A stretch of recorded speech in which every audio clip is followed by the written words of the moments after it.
تمام تعریفیں اللہ رب العزت کے لیے، وہ ذات خالق کل جس کی تعریف کے لیے کسی عاشق نے کہا کہ ساری کائنات کے جھاڑوں کو اگر قلم بنا دیا جائے اور سمندر کو سیاہی بنا دی جائے تب بھی اللہ رب العزت کی تعریف مکمل نہیں ہوگی۔ وہ ذات اللہ جل جلالہ کی ہے جس کی تعریف نہ کبھی ختم ہوئی نہ کبھی ختم ہو سکتی ہے، مگر قربان جائیں وہ ذات جو وحدہ لا شریک ہے اور جس کے لیے تمام تعریفیں، جس کے لیے تمام حمد و ثنا وہ حضرت محمد مصطفیٰ صلی اللہ تعالی علیہ وسلم کے دربار کا ادب سکھا رہے، جس نے خاتم النبیین حضور سیدنا محمد مصطفیٰ صلی اللہ تعالی علیہ وسلم کے دربار کا ادب سکھایا۔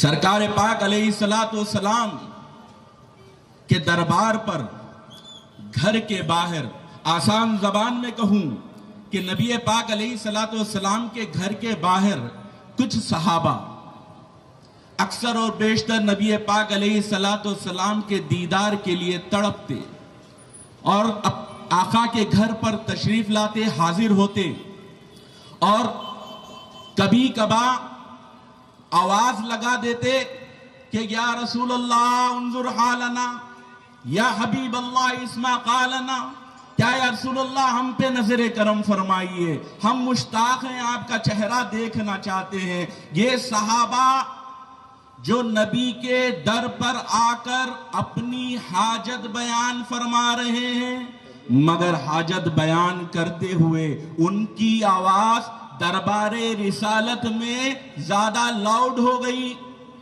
آواز بڑی ہو گئی، تو رب کائنات کو جلال آ گیا۔ وہ رب کائنات دربار نبی کے آداب سکھا رہا ہے، کس کو؟ صحابہ کرام کو، تا قیامت آنے والی امت کو، تمام مسلمانوں کو کہا اے میرے محبوب، جو آپ کے در کے باہر آ کے آوازیں لگا دیتے ہیں نا، اکثر و بیشتر اس میں نادان ہے، اکثر اس میں نادان ہے، مگر ان کی نادانی کو اللہ نے نظر انداز نہیں کیا۔ اللہ نے کہا اب تک آوازیں بلند کر لی، اب سنو، اگر اب آواز بلند ہوگی تو تم پہ عذاب نازل ہوگا۔ یہ دربار رسالت میں آواز بلند کرنے پر یا رب العالمین تجھے جلال آ رہا ہے، تو اب میری بات غور و فکر سے سنیں۔ میں جو بات بتانا چاہ رہا ہوں کہ ساری امت اور ساری تعریفیں سارے بندے اللہ کی کرتے ہیں، اور امت رسول نبی پاک علیہ السلام سے جو قرب میں ہیں اس کو چاہتے ہیں۔ سرکار پاک سے جس کو قرب ہے امت اس کو چاہتی ہے۔ ہم عقیدہ اہل سنت والے ہیں، ہم نبی کے چاہنے والے ہیں، ہم اہل سنت والجماعت ہے۔ ہم اہل سنت کیسے ہوئے؟ جو نبی کا ہوا ہم اس کے ہوئے، جو نبی کا چاہنے والا ہم اس کے چاہنے والے، جو نبی کا غدار ہم اس سے جنگ کرنے والے۔ تو نبی پاک علیہ السلام سے محبت کرنے والے، اہل بیت سے محبت کرنے والے اصحاب رسول سے بھی محبت کرتے ہیں، ان اصحاب سے جس کو نبی نے چاہا، جس کو نبی پاک علیہ السلام نے چاہا ہے، ہم بھی انہیں چاہتے ہیں۔ اور اہل بیت کا مقام کچھ باتیں چند بنیادی آپ کو بتا کر اپنے موضوع کی طرف آؤں کہ نبی پاک علیہ السلام کی سنتیں ساری امت آقا علیہ السلام کی سنتوں پہ عمل کرتی ہے، اور جو جتنی سنتوں پہ عمل کرے گا وہ نبی پاک علیہ الصلوۃ والسلام سے جنت میں قرب میں رہے گا. جو آقا سے زیادہ تر سنتوں پہ عمل کرے گا، نبی پاک علیہ الصلوۃ والسلام کی بے شمار سنتیں.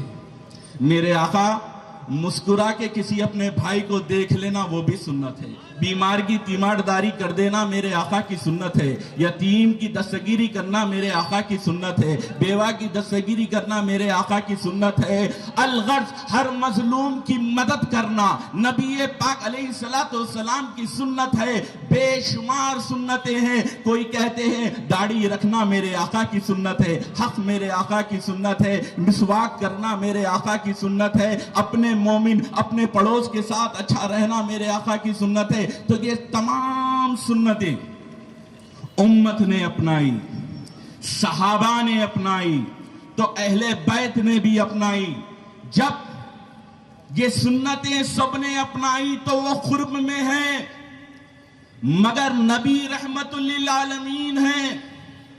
میرے آقا کی سنتیں اتنی زیادہ ہیں کہ ہر ایک کے حصے میں ہر سنت نہیں آئی.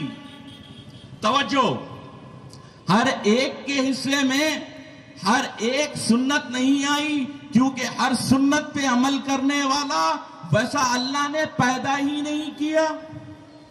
تو اللہ نے جس کو پیدا کیا وہ اہل بیت اطہار کی ذات ہے. سبحان اللہ. سب نے کہا نبی کی سنت مسواک لگانا ہے، نبی کی سنت خوشبو لگانا ہے، سفید کپڑا پہننا ہے. نبی کی یہ سنتیں بتائی. ارے بتاؤ، نبی کی سنت میں 3 دن پیاسے بھوکے رہنا ہے، وہ اہل بیت نے کربلا میں کر کے بتا دیا.